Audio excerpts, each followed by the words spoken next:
हम जिस टॉपिक पे बात करेंगे वो है new job roles in the future. तो ये हमारे आज है का वीडियो का टॉपिक है। ये वीडियो आपका विज़न खोल देगी, पूरे का पूरा विज़न खोल देगी। और ये थोड़ी मुश्किल वीडियो है कि आपको एंड टू एंड देखना ज़रूरी है। मैं आपको रोकने के लिए नहीं कह रहा वीडियो पे, लेकिन ये आपको फ्यूचर में 3 साल अगले जो हैं, मतलब 2000 अगले जो 3-4 साल होंगे, उसके टाइम तक ऐसी कौन से रोल्स होने वाले हैं जो ज़्यादा से ज़्यादा सैलरी मिलेगी। ऐसी कौन सी मतलब जॉब्स होंगी जिनमें ज़्यादा से ज़्यादा आपको पैसा मिलेगा, जिसमें ज़्यादा नौकरियां आएंगी। तो 15 ऐसी नौ रोल्स हैं।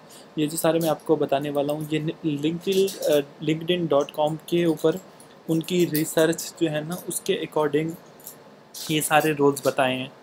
ठीक है, तो पहले मैं आपको लिस्ट आउट कर देता हूँ, ये रोल आपको बता देता हूँ और फिर इनको क्या कॉम्पिटेंसी बिल्ड करनी है। पहले artificial intelligence, robotics engineer, data scientist, full stack engineer, site reliability engineer, customer success specialist, sale development representative, data engineer, behavior health technician, cyber security specialist, back end developer, chief revenue officer, cloud engineer, JavaScript developer and product owner. ठीक है, तो ये इतनी तेज़ी से बदल रही हैं। अच्छा, एक चीज़ का ख्याल रखना है कि आपने कि मतलब बहुत ज़्यादा प्रेशर क्रिएट हो गया हो ये सारे आपको पता लगने के बाद कि मैंने तो कभी ऐसे पढ़ाई की नहीं, क्या मैं इसमें फ़िट होऊंगा नहीं, क्या मेरी पढ़ाई सही जा रही है नहीं।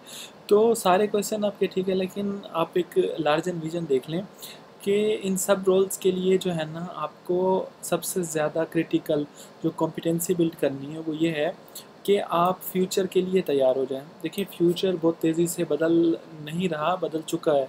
The future is now. ठीक है, और आने वाले टाइम में ज़्यादातर जो चीज़ें होने वाली हैं वो होने वाली हैं प्रोडक्ट ओरिएंटेड।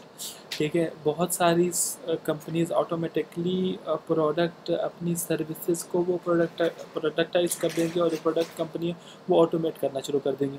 ठीक है, इसकी एक एग्जांपल लेते हैं। यामाहा बाइक्स आपने सुना होगा। यामाहा बाइक्स की एक पूरी फैक्ट्री, दो बड़ी फैक्ट्रीज़ हैं।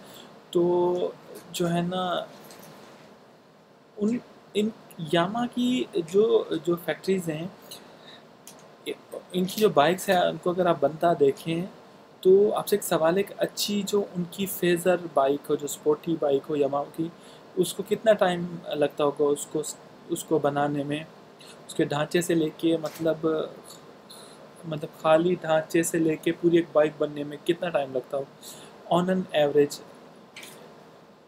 मैं आपको बताता हूँ एग्जैक्टली 32 सेकेंड, बस हो गया।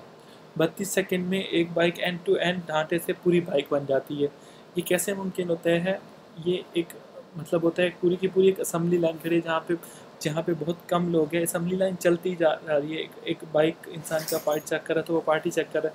तो इसमें सबसे कमाल की बात ये कि जहाँ पे इंसानों की कोई ज़रूरत नहीं है, बाइक में बहुत सारे मूविंग पार्ट होते हैं। एक ऐसा पार्ट होता है जहाँ पे आप गियर दबाते हैं, तो एक ऐसा पार्ट होता है जो नीचे जो है ना बॉल बेयरिंग्स मूव करता है।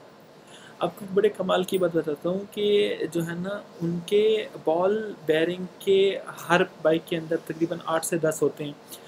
तो ये 8 से 10 जो बॉल बेयरिंग और छोटी छोटी बॉल बेयरिंग उसमें होती हैं, छोटी छोटी स्टील की बॉल्स होती हैं। अगर गलती से 8 की जगह 7 चली जाए तो वो पार्ट कम करना मतलब बंद कर देता है।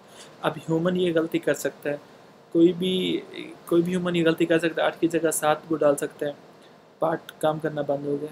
इसीलिए यामाहा ने अपनी पूरी असम्बली लाइन पे कैमरास लगाए हुए हैं। 6 कैमरा हैं जो कि आर्टिफिशियल इंटेलिजेंस से कंट्रोल होते हैं।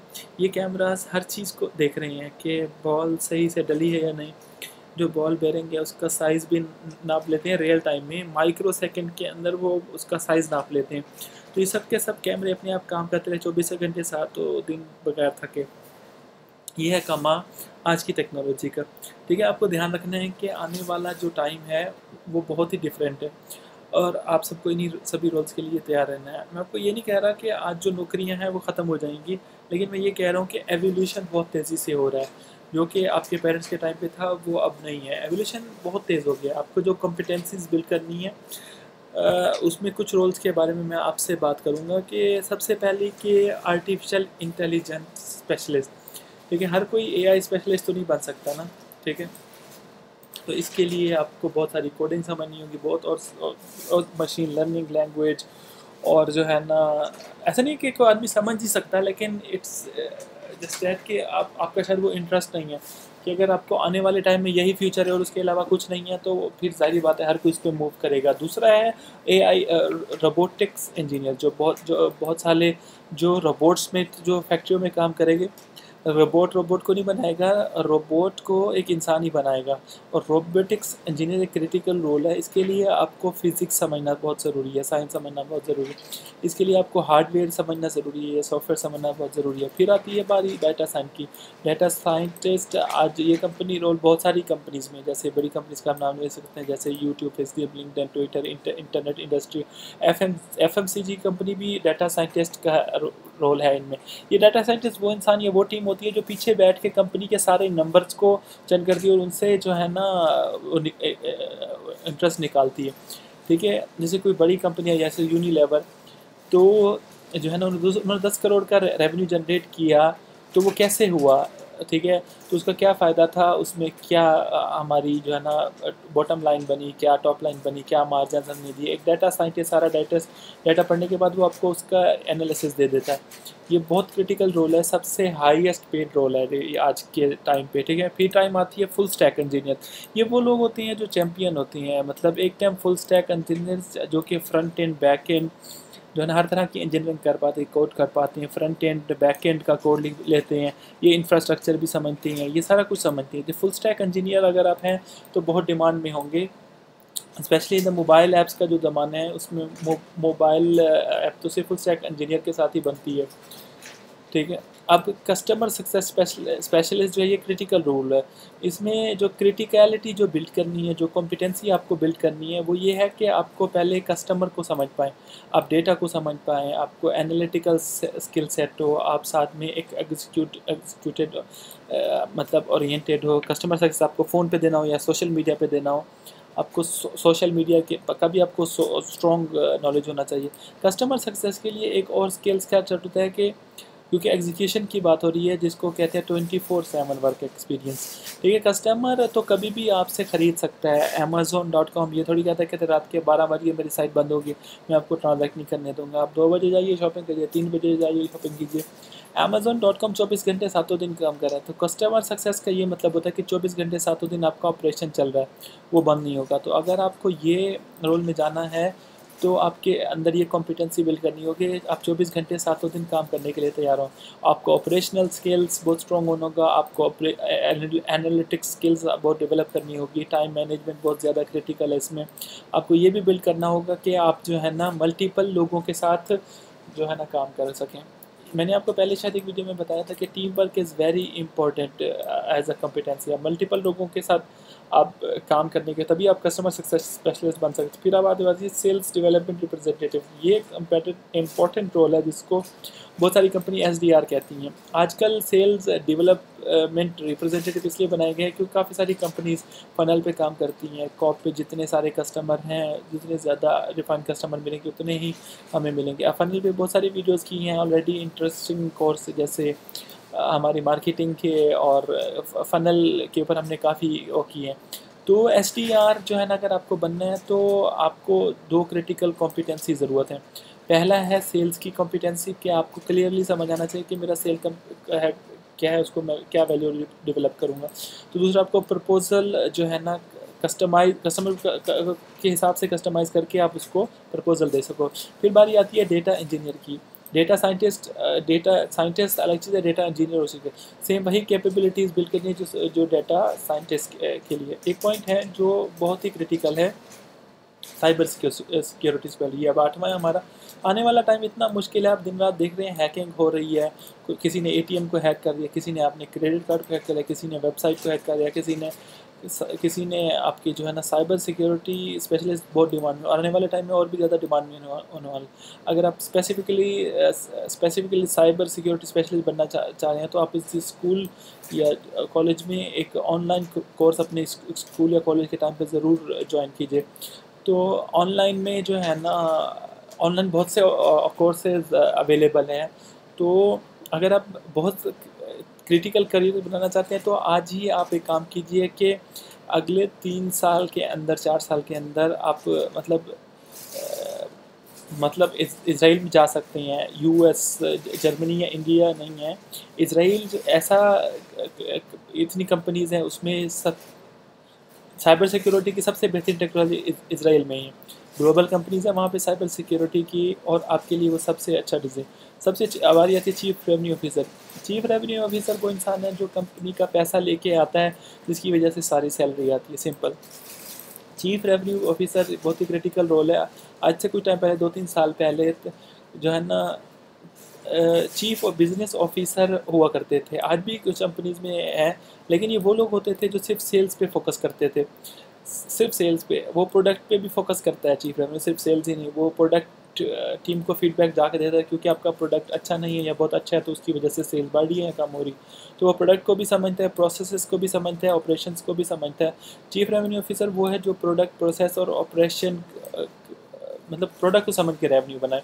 तो ये है चीफ रेवेन्यू ऑफिसर। ऐसी कॉम्पिटेंसी बिल्ड करनी है जिसमें आप प्रोडक्ट को समझ पाएँ, जिसमें कंपनी के आप ठीक बेस पे काम कर पाएँ। मतलब जो है ना, इस तरह से आपको ये कॉम्पिटेंसीज बिल्ड करनी होगी अगर आप चीफ रेवेन्यू ऑफिसर बनना चाहते हैं। ठीक है। उसके बाद आता है 10वां, क्लाउड इंजीनियर। ठीक है। और ये हमारा जो है ना आखिरी है, 10वां। ठीक है। इसमें आपने करना क्या है कि आप जो है ना, देखें, ये मतलब आपको प्रोडक्ट समझना बहुत ज़रूरी है, और आपको प्रोडक्ट्स को समझना शुरू कीजिए तो आप ज़्यादा तेज़ी से आगे बढ़ेंगे। अब क्लाउड इंजीनियर की हम बात कर रहे थे, बहुत सारे लोगों ने सुना होगा कि जो है ना, आपके पेरेंट्स ने कभी किसी जगह दुकान डाल दी, किसी दादा ने दुकान डाली होगी और आपको रेंटल इनकम आ रही होगी। आप कुछ नहीं कर रहे, हर महीने आपको किराएदार आपको रेंट दे के चले जाते हैं। ठीक है। बहुत सारे लोग रेंटल इनकम से पैसा बनाते हैं। दुनिया का सबसे बड़ा रेंटल बिजनेस पता है क्या है? Cloud business.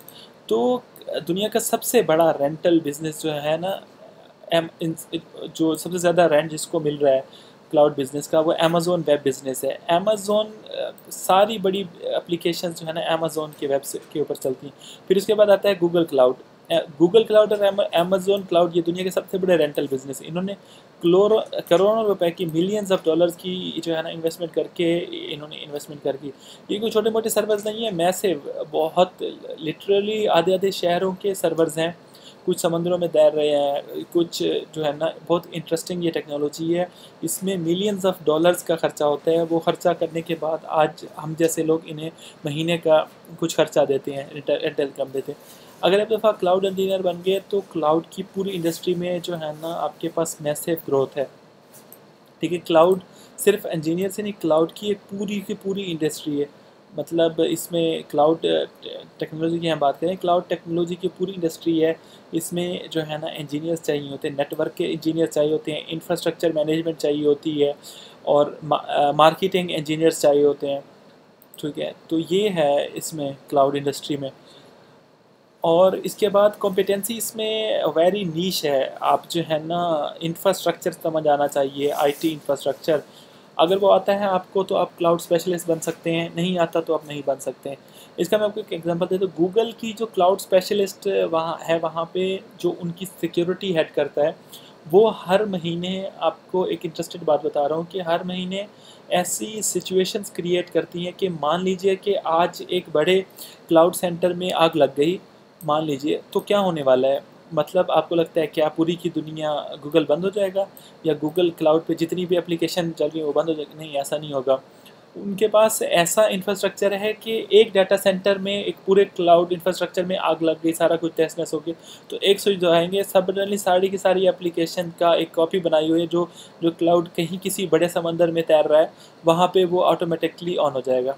आपको कोई भी परेशानी नहीं होगी। इसको कहती हैं टेक्नोलॉजी।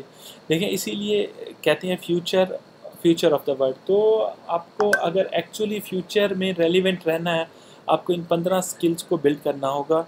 इन 15 रूल्स को अच्छे से समझना होगा और इंश्योर करना होगा कि आपको कॉम्पिटेंसी और स्किल मतलब बिल्ड कैसे कर सकते। देखिए इन सभी कॉम्पिटेंसी स्किल्स और स्किल सेट को बिल्ड करने के लिए मैं आपको एक क्लियर रास्ता दे रहा हूँ, क्योंकि ये सारे के सारे बहुत टेक्नोलॉजी ड्रिवन है, क्योंकि फ्यूचर ऑफ द वर्ल्ड है टेक्नोलॉजी। तो आपको जो है ना सबसे पहले आज ही ऑनलाइन कोर्सेज़ में इन्वेस्ट करना शुरू करना होगा। एक पिज़्ज़ा कम खाइए, एक पार्टी कम कीजिए, पर जो पैसा आप बचा रहे हैं सस्ता मोबाइल ले लीजिए। आप 50,000 60,000 का आईफोन लेने की बजाय, कोई चाइनीज़ फ़ोन के लेने की बजाय एक कोई सस्ता फ़ोन लीजिए, कोई सैमसंग का कोई भी सस्ता फ़ोन ले लीजिए, कोई भी। लेकिन आप जो पैसे बचाएंगे उस पैसे से आप एक अच्छा ऑनलाइन कोर्स खरीदिए, आप अपने अंदर इन्वेस्ट कीजिए, चाहे बिज़नेस प्रोस्पेक्टिव से हो चाहे नौकरी के प्रोस्पेक्टिव से। अब ये पूरी की पूरी जो वीडियो है आप कहेंगे कि ये तो उन स्टूडेंट्स के लिए थी जिन लोगों को नौकरी चाहिए। ऐसा नहीं है, जो नौकरी जो लोग एंटरप्रेन्योर भी बनना चाहिए एग्जैक्टली उनको भी पता है ये 15 रोल हैं जहाँ पे दुनिया मूव कर रही है। तो एज एन एंटरप्रेन्योर आपको ये भी सोच सकते हैं कि इन रोल्स के अराउंड आप कैसे नए वेंचर शुरुआत कर सकते हैं। तो इंश्योर कीजिए कि आप इन मतलब ये सारी वीडियोस अच्छे से देखें तो आपके लिए वैल्यूएबल साबित होगी। Thank you.